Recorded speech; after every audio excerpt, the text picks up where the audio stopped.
Hi எல்லாருக்கும் வணக்கம். This video sponsored by Bymoto shopping app. இன்றைக்கி வீடியோவில் நல்ல ஹேர் க்ரோத்துக்கான ஒரு ஆயில் தான் பார்க்க போகிறோம். நாம் ஒரு சிலர் பார்க்கும்போது என்னடா இவங்களுக்கு மட்டும் முடி இவ்வளோ ஷைனிங்காக அடர்த்தியாக அழகாக இருக்கே அப்படின்னு சொல்லி வியந்து பார்ப்போம். இவங்க எப்போவுமே எங்களுக்கு பிடிச்ச மாதிரி ஹேர் கட் பண்ணிக்கிறாங்க, அப்படி இருந்து கூட இவங்க முடி நல்லா அடர்த்தியாக இருக்கே அப்படின்னு சொல்லி நம்ம வியந்து பார்ப்போம்ல. அந்த மாதிரி நம்மளுக்கும் முடி வளரணுன்னா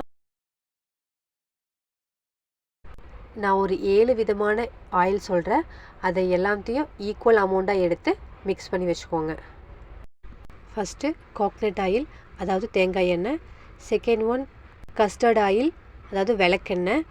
தேர்ட் ஒன் முருங்கா ஆயில், அதாவது முருங்கைக்காயோட விதையிலேருந்து எடுக்கிற எண்ணெய். ஃபோர்த் ஒன் ஃப்ளாக்ஸ் சீட்ஸ், அதாவது ஆலிவ் விதை அதோட எண்ணெய். Fifth one pumpkin seed oil, அதாவது பூசணிக்காய் விதை oil. Sixth one almond oil, அதாவது பாதாம் எண்ணெய். லாஸ்ட் ஒன் பிளாக் சீட்ஸ், கருஞ்சீரக எண்ணெய். இது எல்லாத்தையும் நல்லா ஒரிஜினலான ஆயிலாக பார்த்து வாங்கிட்டு ஒன்றா மிக்ஸ் பண்ணி வச்சுக்கோங்க. இது எல்லாத்தையும் ஈக்குவல் அமௌண்ட் எடுத்து ஒரு கிளாஸ் பாட்டிலில் மிக்ஸ் பண்ணி வச்சுக்கோங்க. நீங்கள் அப்ளை பண்ணுறதுக்கு 1 ஹவருக்கு முன்னாடியாவது அந்த பாட்டில் அப்படியே வெயிலில் வச்சு லைட்டாக சூடானதுக்கப்புறம் நீங்கள் அப்ளை பண்ணிக்கிட்டு குளிச்சுக்கோங்க. வாரத்தில் ஒரு 3 நாளைக்காவது இதை ட்ரை பண்ணி பாருங்கள், நல்ல ரிசல்ட் இருக்கும்.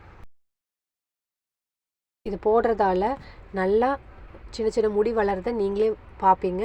அப்புறம் உங்கள் முடி நல்லா ஷைனிங்காகவும் சாஃப்டாகவும் இருக்கும், நல்ல ஹேர் க்ரோத் இருக்கும். இந்த ஆயிலை போட்டுட்டு குளிச்சே ஆகணும் அப்படிங்கிறது இல்லை, நீங்கள் போட்டு அப்படியே கூட விட்டுறலாம். அப்படி இல்லைன்னா இதை அப்ளை பண்ணிவிட்டு 1 ஹவர் கழித்து நீங்கள் குளிச்சுக்கோங்க.